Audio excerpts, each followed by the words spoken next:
you doing? Those aren't Qurans, are they? No. You're not going to burn these books, are you? Well, the thought had crossed my mind. No! Don't burn these books. Books are filled with valuable information. Here, let me randomly pick one and open to a random page. Uthman sent to every Muslim province one copy of what they had copied and ordered that all the other Quranic materials, whether written in fragmentary manuscripts or whole copies, be burnt. Let me see that. Uthman ordered that all other Quranic materials be burnt. So there's already been a Burn the Quran Day. But why, Nabeel? I don't know, David. Perhaps one of these other books that are filled with valuable information can help. It's a good thing you didn't burn them. Let's take a look at one at random. Oh, here's one. Sahih Muslim. Abu Musa al-Ash'ari sent for the reciters of Basra. They came to him and they were 300 in number. They recited the Quran and he said, "You are the best among the inhabitants of Basra, for you are the reciters among them. So continue to recite it. But bear in mind that your reciting for a long time may not harden your hearts, as were hardened the hearts of those before you." Good. Wow, it says they had their hearts hardened. Well, what happened next? Let's keep reading and find out. We used to recite a surah which resembled in length and severity to Surah Barat. I have, however, forgotten it, with the exception of this, which I remember out of it. If there were 2 valleys full of riches for the son of Adam, he would long for a 3rd valley, and nothing would fill the stomach of the son of Adam but dust. And we used to recite a surah which resembled one of the surahs of Musabihat, and I have forgotten it. So this is saying that 2 chapters of the Quran are missing because Muslims forgot them. Let me see that. You're right. This is saying that 2 entire chapters are missing because Muslims forgot them. Hey Nabeel, look at this.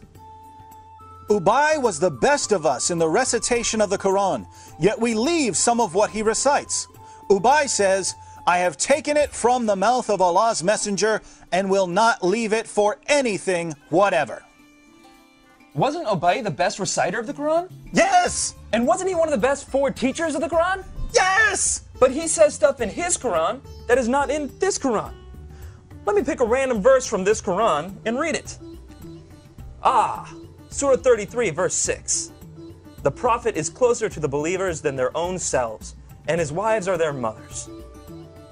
Oh look, here's a footnote. In some qira'as, like that of Ubay ibn Ka'b, occur also the words, "and he is a father of them."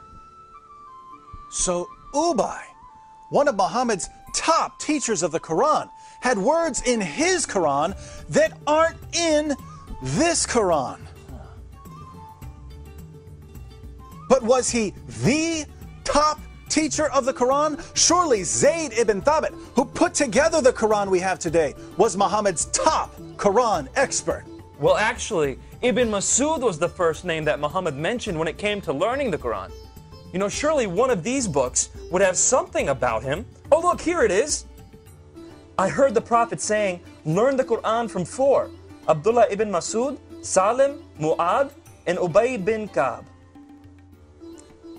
I wonder what Muhammad's top teacher of the Quran has to say about it. Let me pick up another one of these books at random. Here's one. The people have been guilty of deceit in the reading of the Quran. I like it better to read according to the recitation of him whom I love, more than that of Zayd ibn Thabit. Wow, according to that book you're holding, Muhammad's top teacher of the Quran is saying reading today's Quran is like being guilty of deceit. I wonder if any of these other books have something to say about it. Here, let me look at this one. Oh, there it is. O you Muslim people, avoid copying the Mus'haf in recitation of Zayd bin Thabit. By Allah, when I accepted Islam, he was but in the loins of a disbelieving man. And it was regarding this that Abdullah bin Masud said, "O people of Al-Iraq, keep the masahif that are with you and conceal them."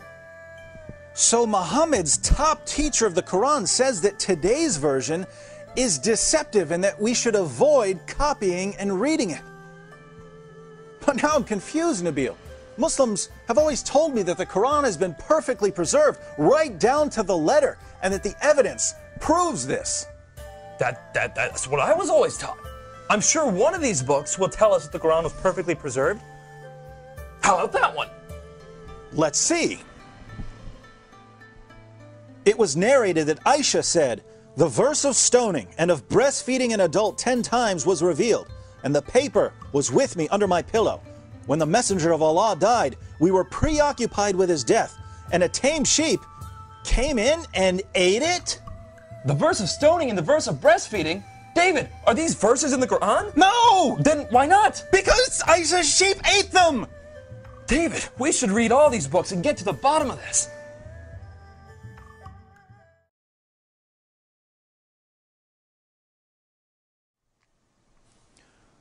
So let me see if I've got this right.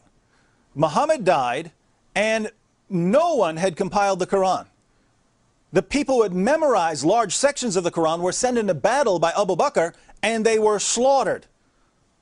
Muslims lost a ton of the Quran that day. Abu Bakr didn't want to lose any more, and so he had Zayd ibn Thabit put together what was left and compiled it into a manuscript.